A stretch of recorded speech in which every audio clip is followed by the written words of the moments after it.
یہاں سے واقعہ ہے داستان کرب و بلا کا. یہ جو داستان ایسی ہے، اگر آسمان کو آنکھیں ہو تو وہ خون کے آنسو روئے، اگر زمین کے اندر وہ حص موجود ہو تو زمین پھٹ جائے، پہاڑ ریزہ ریزہ ہو جائے. یہ داستان ہے سیدنا حسین بن علی رضی اللہ عنہ کی. گھڑی کی طرف نہ دیکھیے، اس شہادت کی داستان کو کچھ دیر کے لیے اور سنیے. وقت تو یوں ہی ہمارا بازاروں میں گزر جائے گا. میں آپ سے معافی چاہتا ہوں اگر وقت زیادہ ہو جائے، ہماری نظریں اس خطاب کی طرف ہو، گھڑی کی طرف گھڑی گھڑی نہ دیکھا جائے. چنانچہ حسین بن علی رضی اللہ عنہ کے ساتھ یہ معاملہ ہوا کہ ان کے قافلے کے لوگوں نے، ان کے لشکر کے لوگوں نے جو حضرت حسین رضی اللہ عنہ کے ساتھ مقام کربلا اور میدان کربلا میں شریک ہے، عبید اللہ بن زیاد کی طرف سے حکم آتا ہے کہ اگر ابھی لڑائی شروع نہیں ہوئی ہے، عمر بن سعد کو معذور کر دو اور شمال سے جوشن اپنے ہاتھ میں پرچم اور لشکر کو لے لے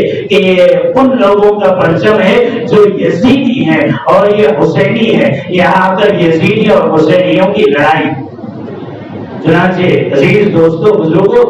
حضرت حسین بن علی رضی اللہ عنہ کے قافلے کے جتنے لوگ تھے، دن میں کسی مجبوری کی وجہ سے پانی نہیں بھر چکے اور پانی پینے کے لیے موجود نہیں. حضرت عثمان غنی رضی اللہ عنہ پر بھی 50 دن پانی بند کیا گیا. اسی طرح نواز رسول حضرت حسین بن علی رضی اللہ عنہ پر بھی 1-2 نہیں بلکہ مستقل 3 دن تک پانی بند کیا گیا. اور پانی بند کرنے کا جو کرب ہے، جو مصیبت ہے، وہ جہاں انہی سے زیادہ سخت ہے. چنانچہ شمس جوشن جب یہاں پہنچتا ہے تو اس نے جب کہ حضرت حسین علی رضی اللہ عنہ کی ملاقات ہو رہی شام کے وقت میں، حسین بن علی رضی اللہ عنہ نے فرمایا کہ ابھی تو شام کا وقت ہے، اگر مقابلہ ہو، اگر لڑائی ہو تو کل صبح کے وقت تک کے لیے اس کو مؤخر کر دیا جائے. شمس جوشن نے، عمر بن سعد نے، ان لوگوں نے آپس میں طے کر دیا کہ ایک رات ہی کی تو بات ہے. چنانچہ دوسرا دن ہوا، حضرت حسین بن علی رضی اللہ عنہ پورے تیاری کے ساتھ کوفیوں کے پورے لشکر کے سامنے ایک تقریر کر رہے ہیں. وہ تقریر کیا تھی؟ اگر ان لوگوں کے آنکھوں میں آنسو ہوتے تو آنسو کے دریا بہاتے، اگر ان کے دل زندہ ہوتے تو وہ دل پھٹتا پانا پانا ہو جاتے. حضرت حسین بن علی رضی اللہ عنہ نے کہا، اے کوفیوں، میں مکہ میں اللہ کی عبادت میں مصروف تھا، مجھے حکومت اور خلافت سے کوئی تعلق نہیں تھا، میں اللہ کی عبادت میں مصروف تھا. تمہیں لوگوں نے مجھے خطوط لکھ کر کے یہاں بلایا اور لو اے قیس بن الاشعث، اے حر بن یزید، یہ تمہارے خطوط ہیں جو تم نے لکھے ہیں. میں نواز رسول ہوں، میں اللہ کے رسول صلی اللہ علیہ وسلم کا نواسا ہوں. میں نے زندگی میں کبھی زنا نہیں کیا، میں نے کبھی جھوٹ نہیں بولا، میں نے کبھی نماز نہیں چھوڑی اور میں نے کبھی کسی کا قتل نہیں کیا. آخر تم میرے خون کے اتنا پیاسے ہو. اگر عیسیٰ علیہ السلام کا گدھا بھی زندہ ہوتا تو عیسائی قیامت تک کے لیے اس کی حفاظت کرتے. تم کیسے امتی ہو کہ نواز رسول کے خون کے پیاسے ہو؟ نہ خدا کا خوف ہے نہ رسول کی شرم ہے تمہیں کہ تم اس نبی کے نواسے کے پیاسے ہو جس کے لیے اس دونوں جہاں کو سوارا اور سجایا گیا. یہ تقریر تھی حسین بن علی رضی اللہ عنہ. کہا کہ میں یہاں قتال کے لیے نہیں آیا، میں اب بھی یہی کہتا ہوں کہ مجھے مکہ جا کر عبادت کی اجازت دے دو. تو لوگوں نے ایک نہ مانا. حسین بن علی رضی اللہ عنہ کی اس تقریر کے بعد سارے کے سارے کوفی اور کوفی فوج بالکل خاموش تھی. حسین بن علی رضی اللہ عنہ نے فرمایا کہ میں نے اپنی بات کو مکمل کر دیا، میں نے اپنے وعدے کو مکمل کر دیا. تم میں سے کوئی بھی نہیں ہے جو اس تقریر کی مخالفت کرے. چنانچہ عمر بن سعد سب سے پہلے میدان کارزار کی طرف نکلتا ہے. جو غلام ہے عبید اللہ بن زیاد کا، یہ کہتا ہے تم سب گواہ رہنا کہ امیر کے حکم کے ملنے کے بعد سب سے پہلے جنگ کے لیے میں نکلا. چنانچہ مقابلہ شروع ہو رہا ہے دونوں جانب سے. حضرت حسین اور ان کی جماعت میں اہل بیت ہیں، سب سارے ننھے منھے ایسے بچے ہیں، کچھ تو دودھ پیتے بچے ہیں، کچھ شیرخوار بچے ہیں. حضرت حسین کے 9 بھائی ہیں جو آج کے دن میں شہید ہونے. حضرت حسین بن علی رضی اللہ عنہ نے خواب سے اٹھتے وقت میں انا للہ و انا الیہ راجعون پڑھا تھا.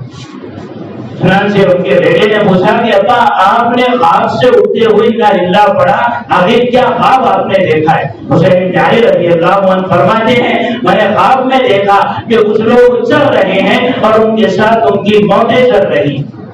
کچھ لوگ سفر میں وہ روانہ ہو رہے ہیں اور ان کے ساتھ ان کی موتیں اس سفر میں ساتھ ساتھ ہے۔ یہاں رک کر یہ بات مشکات کی روایت ہے، حضرت جبرائیل علیہ السلام سیدنا محمد رسول اللہ صلی اللہ علیہ وسلم کے پاس تشریف لائے تھے اور لا کر یہ عرض کیا تھا ایک سفید بوتل میں کربلا کی مٹی لا کر پیارے آقا صلی اللہ علیہ وسلم کی خدمت میں پیش کی تھی کہ یہ مٹی ہے کہ جس مٹی سے مجھے حسین بن علی کی شہادت کی خوشبوئیں موصول ہوتی، کہ اسی مٹی میں میرا نواسا شہید ہوگا۔ یہ بوتل لا کر حضرت جبرائیل علیہ السلام محمد رسول اللہ صلی اللہ علیہ وسلم کے پاس پیش کیے تھے، اور اللہ کے نبی صلی اللہ علیہ وسلم نے کہا تھا کہ میرے یہ دونوں نواسے، میرے یہ دونوں لخت جگر ایک جیت عظیم کے درمیان صلح کرانے والے۔ چنانچہ جب لڑائی کا وقت ہو گیا اور لڑائی پورے طور پر شروع ہے، سب سے پہلے علی اکبر جو حضرت حسین رضی اللہ عنہ کے سب سے بڑے فرزند ہیں، انہوں نے کہا انا حسین ابن علی ابن علی، میں حسین ابن علی کا بیٹا ہوں اور میرے باپ نبی کے سب سے زیادہ قریبی تھے۔ چنانچہ حضرت علی اکبر شہید ہو گئے۔ حضرت حسین رضی اللہ عنہ نے اپنے بڑے بیٹے کو وہاں دشمنوں کے لشکر سے اٹھا کر خیمے کے پاس لایا اور ایک چادر ان کے جسم پر ڈھانپ دی۔ کچھ دیر کے بعد خیمے سے آواز آتی ہے کہ علی اصغر جو اس وقت ایک دودھ پیتا بچہ ہے اور پیاس کی وجہ سے وہ چلچلا رہا ہے، پیاس کی وجہ سے وہ کرا رہا ہے۔ حضرت علی حسین بن علی رضی اللہ عنہ نے اپنے اس لخت جگر کو، اپنے اس لڑکے کو کہا اور ساتھ لے کر کے دشمن کے لشکر کے سامنے پیش ہوئے اور کہا میرا جو بیٹا چل کر آ سکتا تھا وہ تمہارے سامنے چل کر آیا ہے، اور جو چل نہیں سکتا اے ظالموں یہ میرا بیٹا ہے، تو اس سے اپنی حسرت کو پوری کرو۔ چنانچہ دشمن کے رات سے ایک تیر اٹھا جو حضرت علی اصغر رضی اللہ عنہ کے سینے میں جا کر لگا، جس سے حضرت علی اصغر بھی شہید ہو گئے۔ دودھ پیتے ہیں، عمر ہی کچھ نہیں ہے۔ علی رضی حضرت حسین رضی اللہ عنہ نے اس کے بعد وہ سبق جو بارگاہ نبوت سے سیکھا تھا، وہ سبق جو حضرت عمر اپنے چچا سے سیکھا تھا، وہ سبق جو عثمان غنی رضی اللہ عنہ سے سیکھا تھا، وہ سبق جو خود اپنے والد محترم سے سیکھا تھا، جنگ کے اس ماحول میں دو رکعت صلاۃ خوف جو میدان جنگ میں پڑھی جاتی ہے، سجدے میں چلے گئے۔ ماحول یہ ہے کہ یہاں پینے کے لیے پانی نہیں ہے، یہ کے بعد دیگر حضرت حسین کے قافلے کے سارے لوگ مارے جا رہے ہیں اور اخیر میں سے حضرت حسین بن علی رضی اللہ عنہ بچے ہوئے۔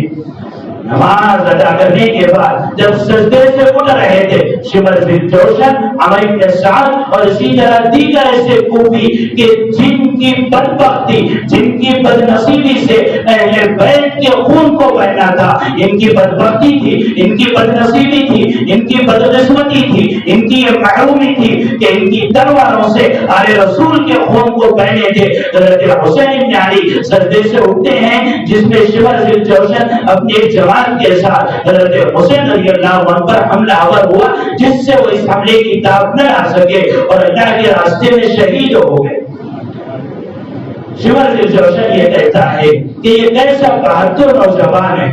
حضرت حسین بن علی رضی اللہ عنہ کربلا میں جو جام شہادت پیے ہیں، آپ کی اس داستان کو لکھنے والے، رقم کرنے والے صرف آپ کے بیٹے محمد باقر امام زین العابدین رحمت اللہ علیہ۔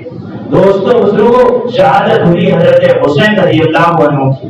اب اس شہادت کے بعد ہمارے لیے کیا سبب ہے؟ قرآن کی وہ آیت جو میں نے خطبے میں آپ کے سامنے پیش کی ہے، اللہ فرمانے وَلَا تَحْسَبَنَّ الَّذِينَ قُتِلُوا فِي سَبِيلِ اللَّهِ أَمْوَاتًا۔ شہادت اللہ کی طرف سے رحمت ہے، شہادت یہ غم نہیں ہے، شہادت مصیبت نہیں ہے، شہادت آفت نہیں ہے، ہے بلکہ شہادت اللہ کی طرف سے ایک نعمت ہے، شہادت اللہ کی طرف سے ایک رحمت ہے، شہادت اللہ کی طرف سے ایک تحفہ ہے۔ اسی لیے تو اللہ نے فرمایا فَالْأَحْيَاءُ عِندَ رَبِّهِمْ يُرْزَقُونَ کہ شہید زندہ ہوتے ہیں، شہید کو اللہ کی طرف سے رزق ملتا ہے۔ ہمیں حضرت حسین رضی اللہ عنہ کی شہادت پر غم ہے جدائی کا، غم ہے ان کی فراق کا، ہمیں غم اور افسوس ہے ان پر ظلم کا جو ان پر اور ان کی آل پر کیا گیا، ہمیں غم ان کی شہادت کا نہیں۔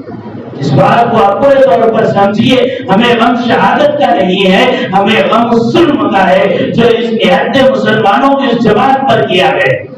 چنانچہ شہادت حسین ہمارے لیے ایک سبق ہے۔ حضرت حسین رضی اللہ عنہ نے ان کوفیوں پر اسلام اور اسلام کی تعلیمات کو زندہ کرنے کے لیے اپنے ساتھ ایک کفن لے کر میدان میں کود پڑے تھے۔ حسینی جو اپنے لیے حسینیت کا دعویٰ کرتے ہیں، حسین تو نبی کی سنت کو زندہ کرنے والے تھے، وہ اپنے خواہش کے مطابق دین پر نہیں چلے بلکہ وہ نبی کی سنت کے مطابق دین کو چلے ہیں۔ آج امت کا بہت بڑا طبقہ ہے جو شہادت حسین پر ماتم مناتا ہے۔ میرے دوستوں بزرگوں، اگر ہم شہادت پر ماتم منائیں اور اگر ہم شہادت کو غم اور مصیبت سمجھیں تو کفار کا وہ طبقہ تو بہت ہی زیادہ خوش ہوگا کہ شہادت ان کے لیے غم اور مصیبت ہے۔ بلکہ دوستوں بزرگوں، شاعروں نے یہ کہا حضرت حسین کی شہادت میں قتل حسین اصل میں مرگ یزید ہے، اسلام زندہ ہوتا ہے ہر کربلا کے بعد۔ اے کربلا کے دھول اس احسان کو نہ بھول، اے کربلا کے دھول اس احسان کو نہ بھول کہ تجھ پر شہید ہوا ہے جگر گوشہ قتول۔ حضرت حسین بن علی رضی اللہ عنہ، ہاں ہم یہ نہ سمجھیں کہ حضرت حسین رضی اللہ عنہ شہید ہوئے اور یہ ہمارے لیے مصیبت اور غم ہے، بلکہ اس شہادت کو جو اللہ کی طرف سے نعمت ہے ہم اسے نعمت سمجھتے ہیں، لیکن اس شہادت پر ہم غم مناتے ہیں صرف اس ظلم کی وجہ سے جو شخصیت پر ظلم کیا گیا کہ وہ ذات کہ جو حضرت اللہ کے نبی صلی اللہ علیہ وسلم کے نواسے۔ یہ کیسی